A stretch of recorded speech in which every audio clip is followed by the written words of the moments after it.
मालकाच्या महालामध्ये कडे निघाले सुदामदेव. जाता जाता जाता दारापर्यंत सुदामदेव गेले आणि सुदामदेवाने पाहिल्याबरोबर त्या सेवकाने अडवलं सुदामदेव. सुदामदेव म्हणायला लागले की बाबा तुम्ही कुठून आला असं सांगा. विचारलं त्यांना त्या सेवकाने. शेवटी सुदामदेवाने सांगितलं की बाबा तुम्ही कोण आहे सांगा. अरे द्वारपालो कन्हैया से देखो देखो ये गरीबी का कृष्ण से विश्वास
निरोप घेऊन एक सेवक भगवंताकडे गेला आणि भगवंताला तो म्हणायला लागला, भगवंता देवा, बाहेर एक कोणीतरी अंगावरती फाटके कपडे घातलेला, जटा वाढलेली, काहीतरी हातामध्ये कमंडलू आहे, एक पोटली घेतलेला आहे, डोक्याला काही मुंडाळस नाही, काही नाही,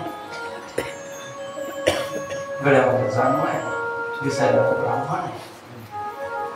भगवान म्हणायला लागले, काय त्याने नाव सांगितलं काय बाबा? आम्ही विचारलं त्याला नाव, तर सांगत असताना त्याने सांगितलं की सुदामा. नाव सुदामा सांगितलं. सुदामा शब्द कानावरती पडला भगवंताच्या. ताडकन उडी मारली परमात्मा. अरे किती वर्षानंतर मला सखा भेटायला आला, मित्र भेटायला आला. सगळी सभा विसर्जित करायची सोडली, आपणच उठले, धावत धावत आले. सुदाम देवाला दारावरतीच गळ्याला मिठी मारली. सुदामा, किती वर्ष झाले आज भेटलास? आज आठवण आली माझी. दोघांमध्ये संभाषण होतं, पण भगवान जास्त वेळ तिथं न थांबता सुदाम देवाला आपल्या जागेवरती नेऊन बसवतात. देवाचा स्वभाव भक्तावरती फार प्रेमाने आता आपल्याला सांगितलं. भगवान भक्ताची पूजा करतात. सुदाम देवाला आपल्या जागेवरती बसवलं. सांगितलं निरोप, सुदाम देवाचे पाय धुवायचे, परात घेऊन या, पाणी घेऊन या, पूजेचं साहित्य घेऊन या सांगितलं. आणि भगवान पायाजवळ बसले. सुदाम देवाचे पाय आपल्या मांडीवरती घेतात. सुदाम देवाच्या पायाला भरपूर काटे मोडलेले, सहज त्याचा हात फिरून बराच वेळ झाला, वाट पाहत होते, पण सुदाम देवाकडे पाहायचे, त्याची अवस्था पाहायची. देख सुदामा की दीन दशा, करुणा करके करुणा निधी रोए, पाणी परात को हाथ न छुए, नैनन की जल से. पाणी परात येईपर्यंत त्याला लक्षही नाही. आपल्या डोळ्याच्या अश्रूने सुदाम देवाच्या पायावर धुतले, अभिषेक केला सुदाम देवाच्या पायाचा. परात आली, पूजेचं साहित्य आलं. सुदाम देवाच्या कपाळाला गंध लावायच्या निमित्तानं सुदाम देवाचं कपाळ पाहिलं भगवान. त्यांच्या कपाळावरती लिहिलंच होतं की बाबा श्री क्षय. ही श्री म्हणजे लक्ष्मी, ज्याच्याजवळ लक्ष्मीच राहणार नाही, असं प्रारब्धच होतं त्यांचं. पण भगवंताने ते प्रारब्ध उलट करून टाकलं. गंध लावायच्या निमित्तानं यक्ष श्री करून टाकलं की यक्षाचा राजा त्याला करून. अजून लोक म्हणतात देव घेतल्यानंतर देतो, नाही, अगोदरच देऊन टाकलं देवा.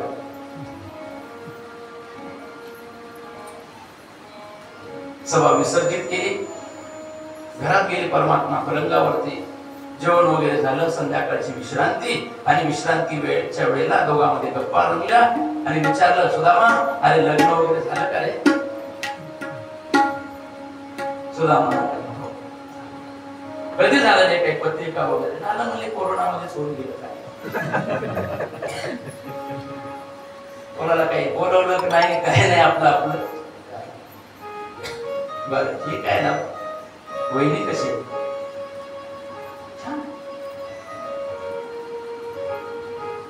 नावाप्रमाणे सुदाम देवाच्या पत्नीचं नाव सुशीला, शील संपन्न. बरं छान आहे वहिनी. हो मग छान आहे तर मग काही दिले असते मित्र, उगाच मित्राकडे चालला काही द्यावं.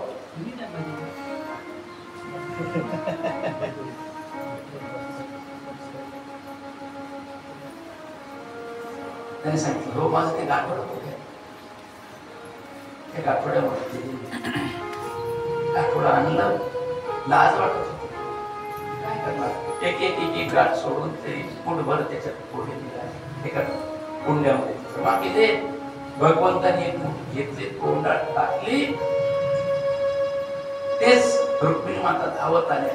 त्याने विचार केला की बाबा या भावाने आता मुठभर खाल्लं, द्वारका दिली, आणि बाकी जर खाल्लं तर आम्हालाही देऊन टाकलं.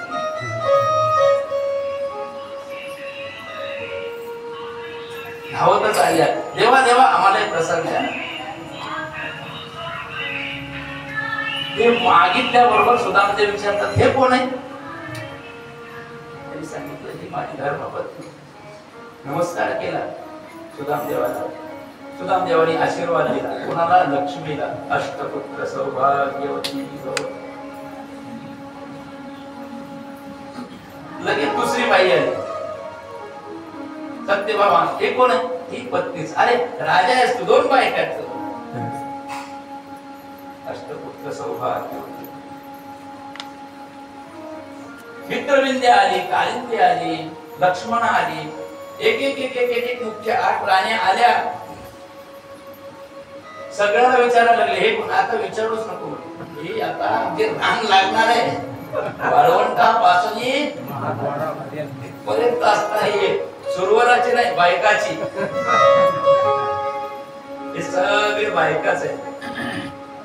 बाबा बाबा, देवा काय मोठा परिवार आहे तुझा. देवाचं सगळंच मोठं आहे, काय कमी आहे? सगळ्याकडे नुसतं बघा सुदामा, सगळ्याला आशीर्वाद देणं होत नाही तुम्हाला. दुसऱ्या दिवशी सुदामदेव उठले. सुदामदेव म्हणायला लागले, निघतो आता, वेळ संपत यायला लागली, आता जास्त राहायला वेळ नाही. भगवान म्हणायला लागले की लक्ष्मी माता म्हणतात, रुक्मिणी माता, अहो निघतो म्हणाल्या बरोबर काय लगेच जा म्हणावं का? थांबू दे ना 1-2 दिवस. भगवान म्हणाला की कसं, तो निघून बरेच दिवस झाले. हा इथं राहायला तुम्हाला काही त्याच्यामध्ये, पण याची भक्त आहे घरी, आणि ती भक्त हा आला तसा घरामध्ये ती अजून पाणी गरम करत. त्यांची जी धर्मपत्नी होती ना, सुदामदेव जेव्हापासून इकडे आले तेव्हापासून घरामध्ये ती पाणी सुद्धा पीत नव्हती. तिची काळजी होती देवाला, माझ्या भक्ताचा जो भक्त असतो ना तो फार मला प्रिय असतो. तेही प्राणापर होते, माझं आवडते निवते, जे भक्त चरित्रात. भक्ताचा भक्त देवाला आवडतो, त्याचा भक्त त्याला आवडतो. म्हणून आपण भक्तालाच भजावं, देवाला तिथपर्यंत आपल्याला जाणं होतं.